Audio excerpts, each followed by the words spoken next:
Мен жұмысқа кеттім. Тоқта, менде күтші, менде бір жаққа барым керекпін. Қайда? Магазинге үйден әмбіт қалыпты, соған барып, магазиннен алу керек. Жарайды, мен шығып кетейін. Қыздар, мен қазір магазинге барып келем. Бір-біріме ұрыспаңдар, жарай ма? Тез-тез 5 минутта келем. Жарайды.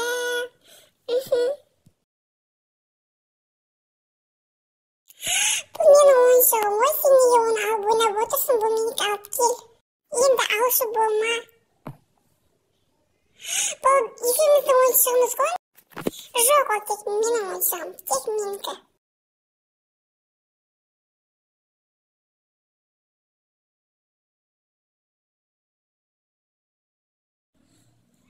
Мен сен мамаға айтып берем қазір. Маған десе қазір барып айтшы, жүгір бар. Айтам.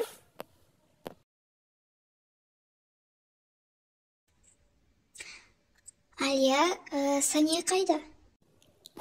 Білмейм. Сен артыңыздан кеткен, ол қайда екенін білмейм.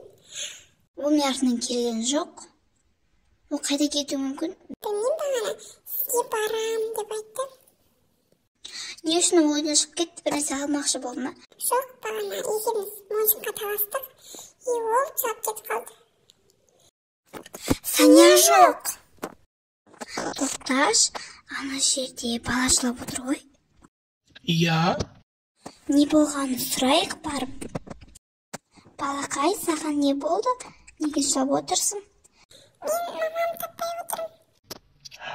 Мамаң қайда екенін білесің ба? Жоқ, білмейм, адасып қалдым. Енді үйге қалай барам?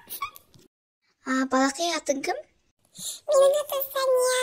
Маған көмектесіңіз, мен көшеде қалғым келмейді. Жарайды, көмектесем. Бірақ қалай? Маған бір идея келді, біздің баламыз жоқ қой, асырап алайықшы. Давай асырап алайық. Кеттік. Сания, жүр, кеттік. Қайда? Қазір барғасын көресің. Қош келдіңіздер, кіріңіздер. Қош көрдік. Саған бір тапсырма бар. Сания деген қыздың бөлмесін дайындаңдар. Тез-тез істеңдер. Жарайды, ханым.